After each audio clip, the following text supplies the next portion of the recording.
Ay. Ready wano okukolera. Abantu bano ng'ogyeko music gw'oyimba n'endabikaayo olowooza tewali birala bikutumbudde oba bisikiriza abakulu bano naddala engeri gy'otulendingamu kuba nti gwe bawa omukisa guno?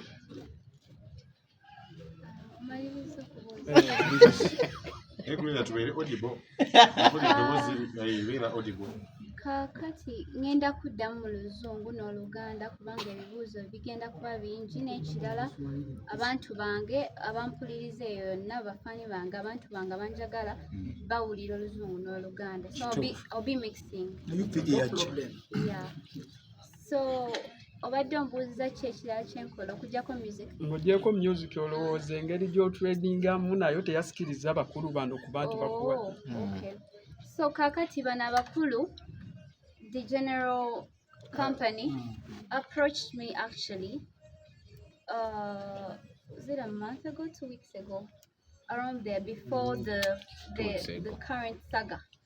Yes, they approached me before, because even before all this I was trending, my music was trending. Nyash play topping charts everywhere. Nyash, even in Nigeria, he says. Yeah, so nali trending already nga ne music Nyash buli omu oluyimba alumanyi nga luli mukola fine chovala ba approaching before this. Yes. Nakuzemu bulungi mukama wangu. Oyimbidde bbanga ki? Gwe ani n'erinnya lyo Yenze ata kusanyuka TV. Amina sebo. Oyimbidde bbanga ki tutandikira awo? Nyimbidde mu Uganda. Mbadde nyimba obulamu bwange bwonna okuva ku ssomero yonna gye mbadde ntambulira mu mawanga. Gye mbadde ntambulira yonna mu mawanga. Mbadde nyimba obulamu bwange bwonna. Okuviira ddala ku ssomero mu primary. Ne gye ntambulidde yonna mu mawanga. Naye mu Uganda wano wendi music industry ya Uganda nakamalamu emyezi 9 ndowooza sinnaweza mwaka. Yeah. Kale, wena album nekeze nyimba. Emyezi omwenda gyolina namu album zingapi? Mpeze nyimba 8. Tewali album wabula ndi mugikolako. Singles ne collaborations nyimba 8. Kale kachumbali. Kachumbali. Gloria Bugie ngamusizaako. Ojidde ogwe mu bintu bineeno okusanya contract. Ng'olwedde waliyo omwami omu yayita promoter Abitex agezaako kutwala mu mbuga z'amateeka. Senga bakusiba tebigenda gw'otaanyaamu emirimu kino gy'osayiniriza. Kanga tekaawo nga tonneeyongerayo. Bambita Rupi nkola ne Star TV nekyenda kaneze mu Metro FM. Gloria Bugie tutangazeemu kati nga tunagenda ku endorsement eno. Bibadde bitya saga yaliwo eyo gy'obadde ogamba previous saga etambula yaliwo ekya kitaya kitambula kitya kugwe nga woza ogiwulira eri etya before nga tunaddamu kyajja kitya okubaawo oba si egwalabikira mu katambi ako oba waliwo akufaanana ebintu ntuwe ebityo oba akatambi katuufu oba si yegwe oba teyali gwe oba yegwe oba ki ekitambula ate yeti boss yafulumya statement yeye ekisookera ddala okuddamu Yenze ali mu Akatambi. Wanji. Yenze. Yeah. So you are the one, eh? Yes. Yenze ekyokubiri nga njagala bategeeza nti sinze yakata. Yeah, waliwo omuntu abadde blackmailing eyo okumala ebbanga lya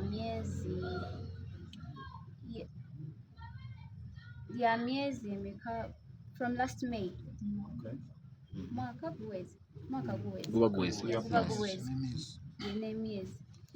Wabadde omuntu blackmailing, so obutakigenda mu nnyo saga kugenda mu details kubanga I'm working hand in hand with police and the law to get this person abadde blackmailing ye yabitadde nga manyi face ye n'ekifaananyi kye kirina naye tuli mu munoonya simanyi twala tetunamufuna yakafuna atya akatambi kalaba nti kali nti gwewekwata akatambi kenyinire bwokasindikira kuba kalinga kali dressing mirror n'okateyo mwaka obutakkanya ali mwami wo yali boyfriend kyekyatuukawo ekituufu ekyakafu kuba kiraga gwe wali akuta akatambi ako n'okasindikira omuntu oyo ogamba nti yakadda.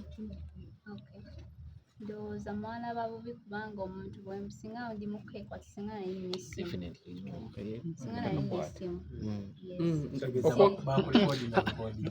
Mulindeko mwabuuze amagenda mu maaso.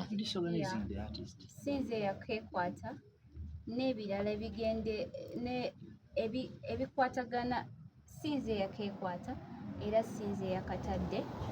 Ebirala ebisigaddewo ngenda kuba mbaddira nga tumaze okufuna omuntu kubanga bitulimu sagala bigendamu nnyo right now since I'm having a more important topic at the moment, which is business endorsement, something at least making my life better, because bwemutulabidde wembadde nsirikiddeeyo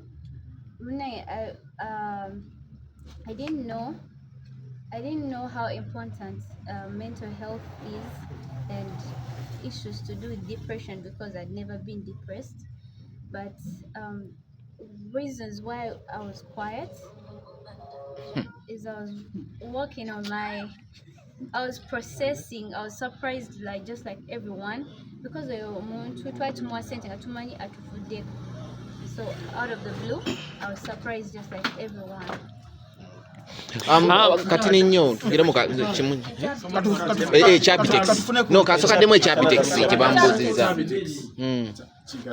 Chabitex ayagala kutwala mu mbuga z'amateeka babuuza ate kigenda gwotanya nteekateeka zo ne kampani eno ya General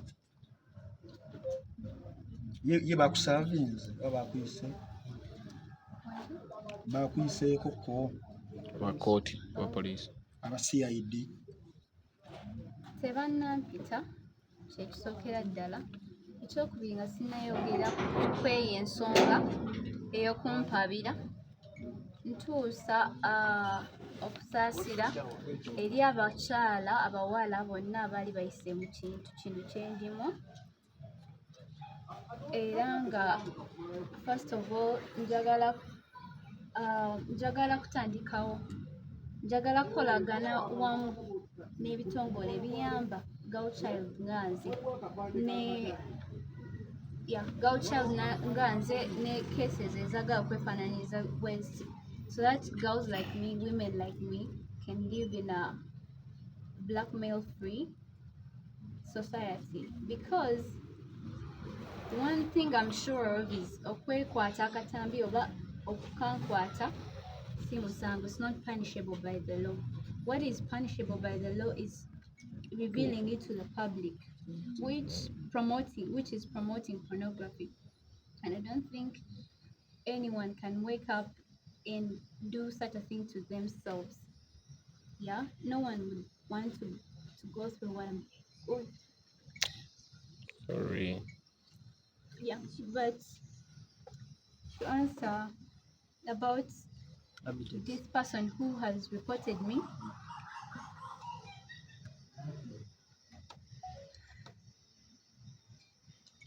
I believe he has sisters.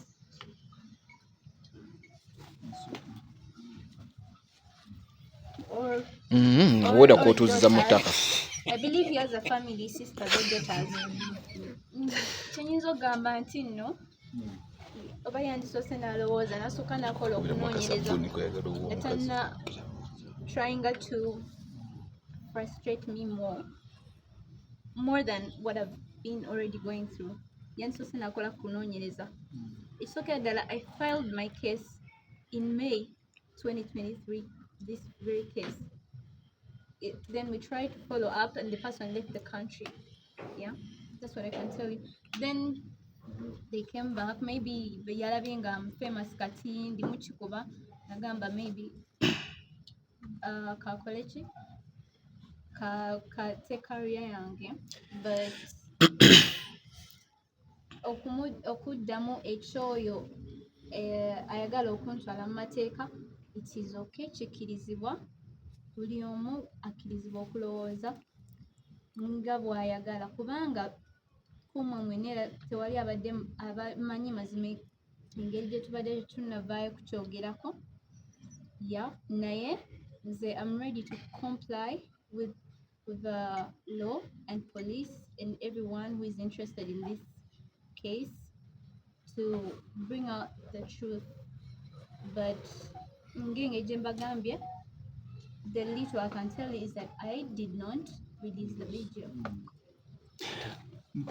Okay, Ronjinius BBS Terefina. Certain artist called Fig Famega came out. Nayogera byayogera nagamba toli muyimbi oyisawo bibyo era there is a circulating Lindako John Black, sorry John Black. There is a circulating conversation that is trending that is trending on social media saying that meeting an artist for private affairs you charge 5M. How true is that? I've also seen some certain screenshot going around. All I can tell you is that, first of all, okubanga ndi mupya mweno industry nga I'm doing well nga sinaweza mwaka. Fame, success in every business comes with many enemies and many challenges. So these are some of the challenges. Not everyone is happy for me. Not everyone is supporting me. They want to see me go down. First of all, those screenshots that have been going around about money I charge for whatever is not true. It was made up, totally made up. That is one. Number two, ngabo kugambye si buli muntu supporting everyone, never really business. Bw'oba oli mukola bulungi si buli muntu akusanyukirako abantu baba bagakujja babakulwanyisa. So be bamu abo banwanyisa naye kyokuddamu ku ky'omuyimbi. John Black management yamutuukirira ne bamubuuza n'agamba si ekiteekayo kubanga tulina wamu ne kolabo era tulina wamu enkolagano ennungi. Wabula oyo omuntu ekipostinga just muntu akwata Twitter naziteekawo blue tick like now creating ebintu kyakoyo ye content weye amukolera naye for as far as I know we are friends. Yavaayo naye anyonyako n'agamba si yeye. Ekibuuzo ekirala tumusigaze ebibuuzo bitono.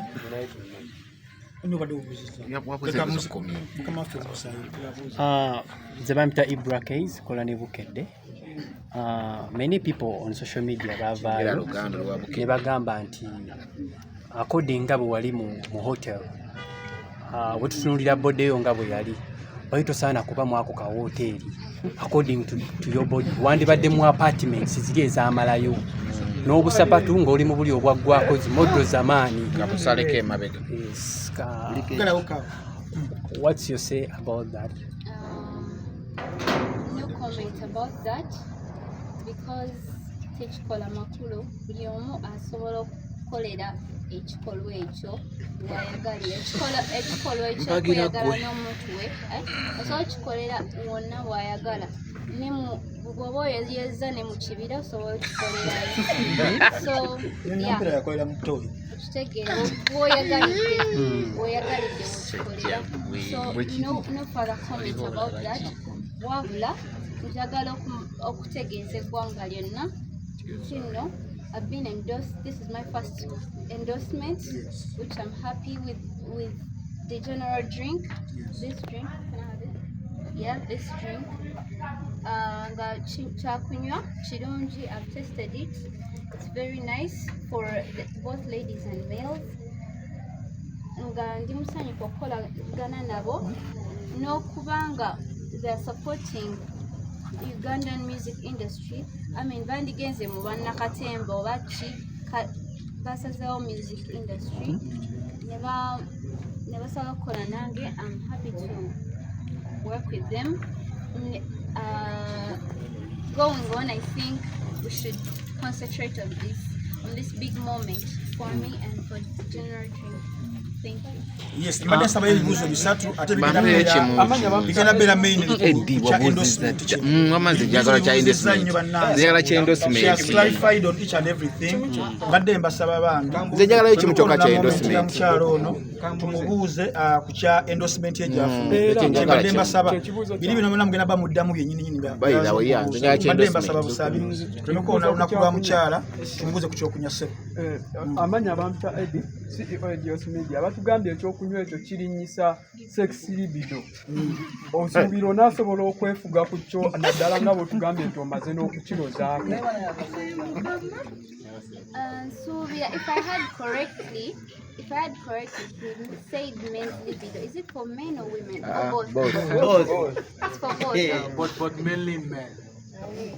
Okay, but mazina mayincha abasajja. Kaligo wanywedde ekyabasajja. No, mbadde manyi ekyo y'ensonga kikola ku basajja naawe naye engeri gye kikola ku bombi you can drink it responsibly knowing its benefits. Kirina emigaso mingi nnyo temusentalinganya ku kyalibido kyokka naye emigaso emirala gigino miyitirivu bagibagambye kiwonya netafubbi constipation. So mukama wange musoga eclipse ekisookera ddala bampita musoga eclipse njagala okwebaza obuvumu bw'omukyalo oyo kubanga atutudde mu maaso nkola ne Magic 1 TV at the same time nkola ne Gagamel online TV. Ekibuuzo kyange ekisooka alina bibiri byokka.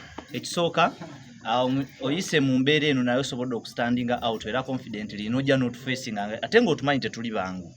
Omwana ali eyo omuwala oyinza muwa bubaka ki era olowooza basobola batya okwekontrolinga okulemwa okutuuka ku mbeera gy'otuuseemu. Ekyokubiri waliwo ekitambuzibwa nti omuyimbi Bagonza Epasi yali emabega w'ekamera nga yakwata ka video yako clarifying ku ekyo. Nebadde ayogedde n'agamba nti omuntu oyakata amumanyi n'ekifaananyi akimanyi kyabagonza akimanyi ne Bagonza gyali amumanyi so kiriwa katuddemu anyway si ye omuyimbi yakikoze n'omuntu yakikola si muyimbi bannange singa abadde muyimbi nandibawaddeyo hint naye gwe tunoonya si muyimbi. Yes. Your message. How can young girls control that? How can young girls avoid this happening? First of all, insha birthday yange otuyise tuli mu nanti tutandika nkya kikolako. That's why I'm talking about it. Yes, ngenda tandikawo nze nganze ne management yange n'obuyambi ku balala ababadde abasupportinga NGO ekwatagana ku bintu bwebiti protecting a girl child from blackmail and being harassed.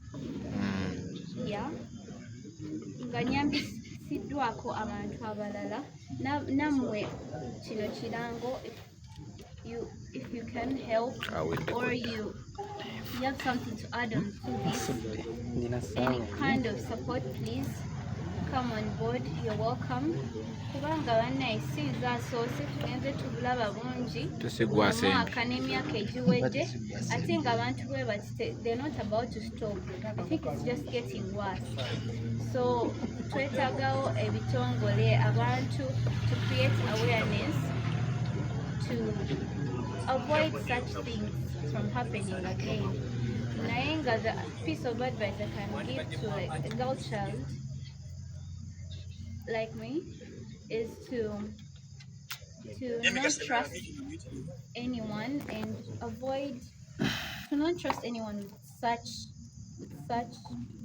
content or however much you're in love with anyone. Please avoid this. You can do it physically, but I don't even know. But also for people to we just need awareness in our country, Uganda.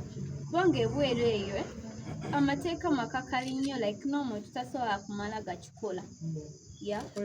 Amateeka makakali nnyo abantu basomye bali there bamanyi basama ekitiibwa bawa rights z'abannaabwe ekitiibwa You have exclusive rights ku video yo. Awareness just yako. Twetaaga ffe nga Bannayuganda okusaasanya awareness like abantu tweseemu ekitiibwa tweseŋŋamu ekitiibwa kubanga si musango. First of all, me okwekwata akatambi obwekisa kwekwata naye okwekwata akatambi ako nekatereka is my right because I'm positive about my body. I'm positive about my body. It's also body positivity kubanga waliwo abantu aba body shaming simanyi wakyogera mu Luganda waliwo abantu aba body shaming abakazi like nogamba munene maybe tafaanana bulungi naye omuntu bw'aba ali positive about the body. I mean you have a right to film whatever you want with yourself. The problem is it getting out. Yeah, so also n'abasajja abagala otuswaza maybe otulabisa that's like wrong. You're body shaming me, you're body shaming a woman, which like abasajja abaami abasajja abalenzi nabo beetaaga okusomesebwa like awareness to not body shame, to not blackmail, like to support us women. Okay, just to let you know, General Peters is a unique blended herbal alcoholic drink, which originated from Nigeria. It's blended for those people who have a very nice taste and also seeking a healthy lifestyle. So we are not just selling an alcohol, we're also selling a herbal drink which is beneficial to your health. As you can see, as you explained earlier, it boosts immune system, it reduces the blood sugar, it also helps with the constipation, but mostly for the guys, it's a sexually libido booster because it's zero sugar, and the herbs used to blend this alcoholic drink, it's called neem plant. It's also mixed with, you also have honey in it, citrus, caramel, and then infused in alcohol. So apart from drinking it as an alcoholic drink, you can also have it like on a shot, taken as a shot, you know, after a meal. It helps digest your food. It also helps to curb down sugar. It aids the processing fast of carbohydrate. So, and that is a unique drink, which is pretty much not in Uganda. You don't have bitters in Uganda. So it has a slight bitter taste, but that is the herbs. Otherwise, if you love drinking alcohol, you can drink this and also get high or get that feel of alcohol. And also you can take a shot, just a bit, a double or single shot, just to keep yourself healthy. It's found in most of the liquor store now in Kampala, and we're expanding out of Kampala. The most popular store in Uganda is Carrefour. It's found there in Carrefour. The Dukas around you can find out in petrol stations that have stores, Shell, Total, Rubies. You can find it there. So we are pretty much in all stores, even in Chikubo. If you go to Chikubo, it's then Chikubo. So we are now expanding our wings to Fort Portal, Mbarara, and Ginger, and beyond. So we brought in a new brand, not just because we want to make money. We want to give the public an opportunity to consume something which is healthy. Okay, and we are also looking forward to be in all countries in Africa. For now, we are in Ghana, we are in Cameroon, we are in DRC Congo, we are in Kenya, we are in Tanzania. So we are now launching in Uganda, and we're hoping that Uganda will embrace this drink and drink something healthy. Thank you very much. Okay, the general bitters mu Uganda tumwendosingidde ku mwana muwala Gloria Bugie. Era basebo ne banyabo butamala budde bungi nnyo. This is a press conference abamawulire wemposing ebibuuzo byammwe mwagala byonna ebizo okubeera reasonable eri be mwagala bituukeko. Abasatu abali wano naye ndowooza abakulu bano ababiri biyinza okusinga okubanga bigendako, era ndowooza nja kwaniriza ebibuuzo mu angles zonna nga obudde tubonera kubeera nga butuliira empinga. Before Zengala, I want to ask you, one, the retail price for this. People need to know the retail and wholesale, so that they are not cheated on the market. Two, it's an imported product. Yes. How is the community going to benefit? Because I'm seeing profit repatriation here. Because every money you will be making, it will be taken out of Uganda. I leave alone, and that's why I'm asking. Leave alone giving her the endorsement. But how is the community benefiting from you guys selling here your products and taking away the money? Okay, first of all, that's a very good question. I like that. We are not just looking to exploit the system. As you can see through the bottle, we have our UNBS sticker. We are regulated by UNBS. We went through all process. URL, UNBS, we have our DTS sticker. So we are legally in the market and we're an established company. I'm proud to say that all our staff are Ugandans. All our staff are Ugandans. I'm just the managing director, but from the level of hierarchy to the lowest, the highest to the lowest in the company are all Ugandans. So we're giving back to the community by employing strictly Ugandans, and we are compliant with all our taxation. As you can see, for you to get this DTS sticker here means you are really certified from URA and UNBS. So that's what I can say about employment. So you asked the question about repatriating the money. No, we're not going to do that because our long-term goal is to start manufacturing from Uganda. Okay. So we're going to start manufacturing from Uganda by God's grace in 2 years from now. We're just hoping that Ugandans will also embrace this unique blend of herbal alcoholic drinks. And in the store, you can find this retail price for 5,500 shillings, which is quite affordable, 5,500 shillings. However, we are now on promo, and it's in stores now for 5,000 shillings. But after the promo, which lasts for 3 months, we're going to get the price back to 5,500 shillings. And your last question was... the community. No, the community benefiting, because what you're saying, the URA, whatever, and everything, that's on the government side. But are we saying the community? Let me say the area you're in, yes. We have a lot of ghettos, yes. Street kids. Yes, we are also giving back to the community. Like where we are, our corporate office is based in Naguru. We've identified ourselves with the LC, the chairman here, LC1, and we've also given them a proposal. They should give to us what they want us to do for the community. However, we've also engaged with them to see how we can give back to the community, to the school here, down here in Naguru. So we are open to give back to the community, also to support the girl child and the people who can afford school fees. So we are here to give back to the community.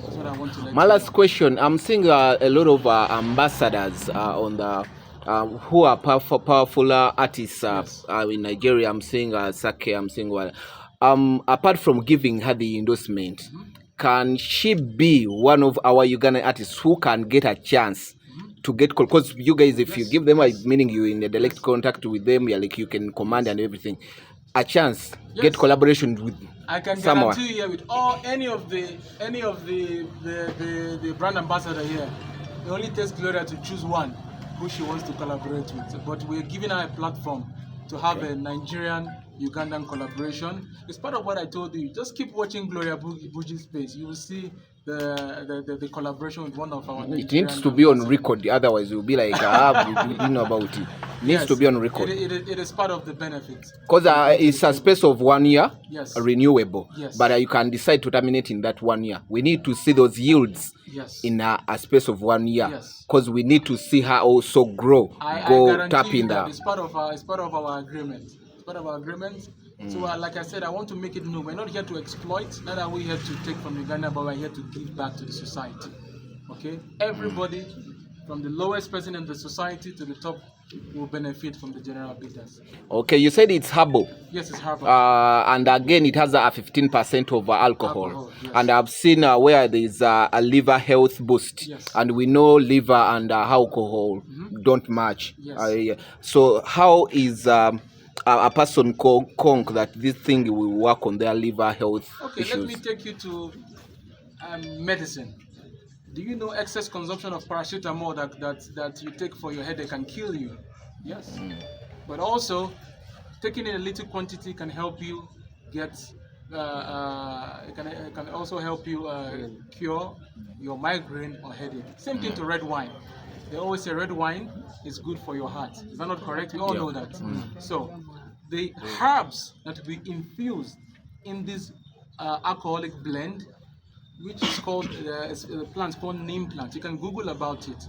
It also helps in your liver boost. So Google it.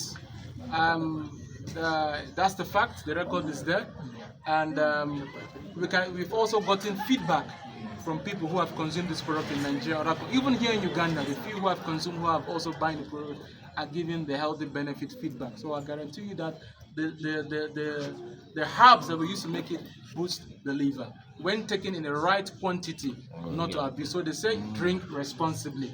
So a shot of this drink or double shot, it's enough for the day.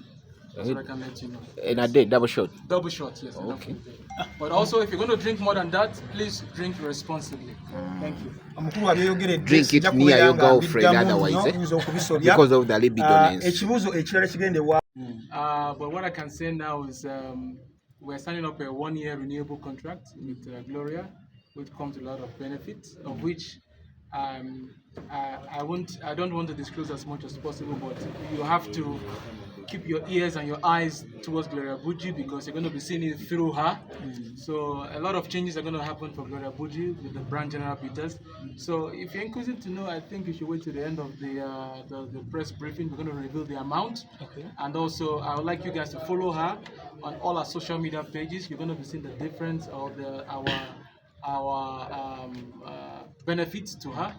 But what I can let you know that she has a 1-year renewable contract of a lot of goodies from the General Peters, which is going to boost her career. A little more music, going on shows, traveling for outside trips in Uganda, more video shoots. So generally, mostly to boost her career and boost also in lifestyle. So that's what I can say for now. And at the end of the briefing, the press conference, we saved the best for the last, where we're going to reveal the lump sum of how much the contract is. Thank you. And then also to remove this on the table, because we Thank you very much. Volume. Thank you very much. Ngenda kosa oluzungu n'oluganda nabigata. If you don't have a problem with it. okay. Let me first ntandike n'oluganda. Mwebale nnyo mwebale kubeera wano.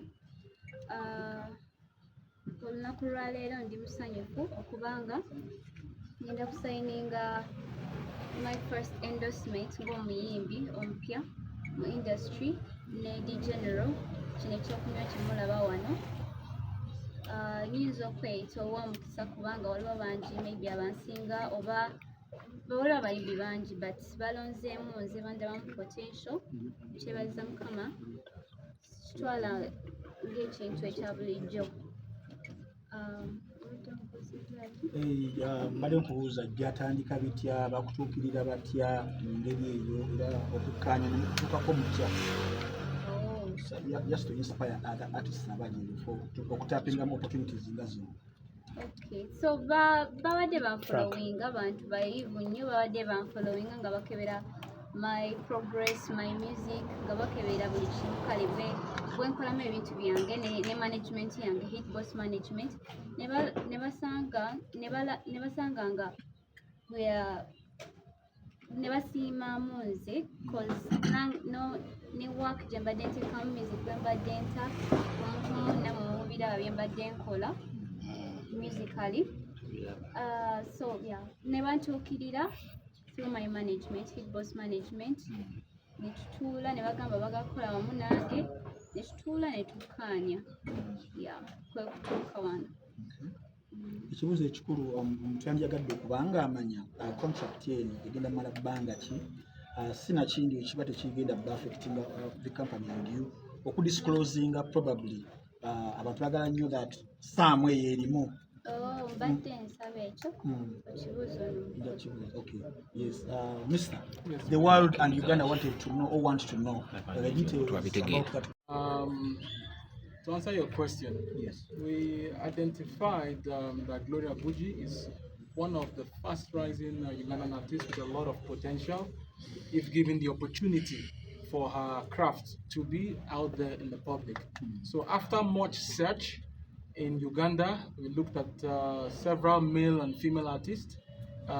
We have a male artist as one of our brand ambassadors, but we have been in search for a female artist whom we can use, who has the potential, who we can forecast her future and team up with her. Because you can see from our portfolio from Nigeria, we have Zlatan, we have Davido, we have Ashake, we have Poco Lee, and so many people. Shegun Kuti, which is the grandson of the famous Fela Kuti.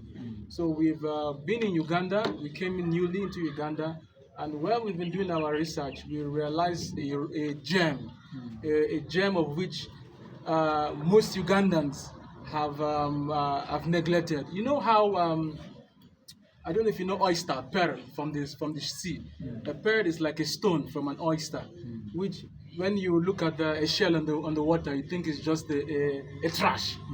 But it only takes someone who is patient enough and inquisitive to know something, get that shell, open it up and find that royal gem. And when you put that royal gem in the market, you can see it as high as $50,000 for a pearl. So we identify Gloria Bugie as one of that pearl, and we engage with her, and we are here with her to officially let the public know that she's going to be one of our brand ambassador and also the face of the brand. So we know that she has a huge potential in Uganda, and we're using our platform to also give her the opportunity for the world to hear her unique talent. So that is why we have chosen her as our brand ambassador, female brand ambassador. Thank you very much. Ndoza mubyewuliddeko ku bitemaatema mubagambye nti bo nga brand basalawo ne batuula ne bagenda okwanjulira ekyokunywa ekipya kye bayita The General Bitters ekiva e Nigeria, wabula nga ekikulu kyakyo ky'omuyimbi waffe ono ali wano Gloria Bugie gwe bamaze okubeera nga basayininga oba nga bagenda okusayininga essaawa zino wadde kimu kyawedde batune okumwanjulira eggwanga nga brand ambassador w'ekyokunywa kino. Mu lukiiko luno era mwe tugenda okubeera nga tumanyira ne managing director w'ekyokunywa kino omwami Kennedy Udeze okuva e Nigeria agenda okutubuulira ebirungi ebiri mu kyokunywa kino n'ebirala eby'amaanyi bye tuyinza okubeera nga tukimanyaako. So Kya tumbanjulidde Gloria Bugie omuyimbi waffe essaawa zino aliko mu ggwanga erya Uganda awatali kubeera nti nno twewunza. Omuyimbi aliko, omuyimbi atrendinga era ne brand eno yalabye nti no mu ggwanga yonna Uganda twali muyimbi mulala ayinza kubeera nga agenda ku kyokunywa kino nga brand ambassador waabwe okwegatta kwa brand ambassadors abalala bali mu ggwanga erya Nigeria okuli Davido, okuli Ashake, Mr. Flavor, Sean Kuti, Zlatan, KC, Kubana Chief Priest, Pokoli, Mr. Fane who is a comedian n'abalala bangi. So ne mu ggwanga erya Uganda naffe tuli ba mukisa okuba nti tufunye omuyimbi naffe afunye endorsement deal eyo era olwaleero tugenda okumanya details eziri mu endorsement eyo. Era ndowooza kibeere kyakuyiga eri abayimbi abalala nti music si mwe tulina okuba nga tujja ssente mwokka, wabula ne brands zino singa obeera w'amaanyi zisobola okubeera nga zijja on board okubeera nti nno wendosinga products zaabwe. So press conference eno mainly eyinza okubeera mu Luganda olw'aba youtubers ne bannamawulire abaliwo n'abaprit n'abalala, wabula mukama waffe ono managing director w'ekyokunywa kyaffe The General ye ajja kubeera ayogera Luzungu, wabula tujja kusobola okubeera nga tubizza mu Luganda okumanyisa audience yaffe olunaku olwaleero. Ekyokunywa kyo kino kikola ebintu bingi nnyo oba mugenda okubeera nga mumanya wadde ng'ebisinga agenda kubeera nga abittaanyaako. For example nti kiyamba okubeera nga mu Luzungu it eases constipation and regulates bowel movement. Kitegeeza kiyamba nnyo okubeera nti wobeera obimaze okubeera ng'okinywa nga mukufuluma kyanguyiza ddala kikuleetera complication n'emu mu ngeri emu oba endala. Ekyokubiri kiyamba okudigestinga by'obeera olidde nebeera nga biddukira ku speed nebibigayagaya kyekyokunywa kyaffe. Ekyokusatu ate nga kyekinkutteko nnyo nga nze ki-increasinga sexual libido. It increases sexual nti wowe okanywedde ddala akawungeeza speed ya balance mwana muwala nankinga weewaawo nga yemugenda eri ensonga ziyinza okubeera nga zanguwa. Ekyokuna kibeera kiyamba okontrolinga sukaali ne appetite abatalina appetite obeera ng'okitaddemu appetite ebeera eyanguwa. Ekyokutaano kiyamba okubeera nga kiboostinga ekibumba liver, kidney n'ensigo okubeera nti nno bisaza kimu. N'ekisembereyo ddala nti it is an immune booster reducinga ku inflammation. Inflammation waliwo mukono gaffe kasuku yabifunamukko era tugenda kuba tumwaniriza okubeera nga anywa akokunywa kano. So basebo ne bannyabo ebibuuzo ebisinga bigenda kuba biva eri mmwe mu kaseera katuuse naye for now n'okutuukiriza omukolo ogwatuleese tugenda kusooka tuwulirize ebigambo okuva ewa managing director omwami Kennedy Udeze kisookera ddala lwaki yasazeewo oba basazeewo okubeera nga mu Uganda mu bayimbi ba Uganda oba mu personalities ba Uganda balonda yasobola otandika akagagamiro tennalo muleko omuyimbi ayite wano wendi wama ayita wano baby girl simi yo agamba ni nyashi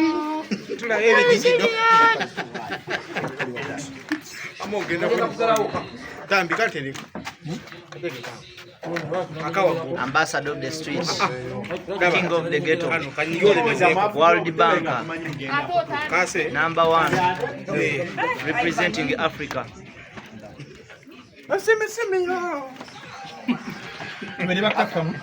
awo tuggalewo ndowooza tutandika omulundi gumu kirwaki mwaga kweggalira bunda oyo kacumbali nteera kola hivyo okuba yaki ono muyimbi wa ggwanga wayitira akawo anakiganye nino siko muyimbi ono okolaki ono mutimba muyimbi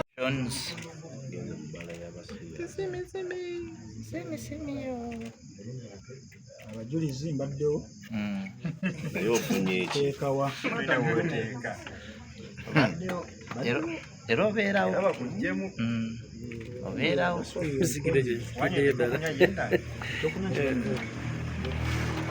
obaddewo nejjo wabaddewo so basebo ne banyabo ndowooza omukolo bwe gutyo bwe gulabise bwe gugenze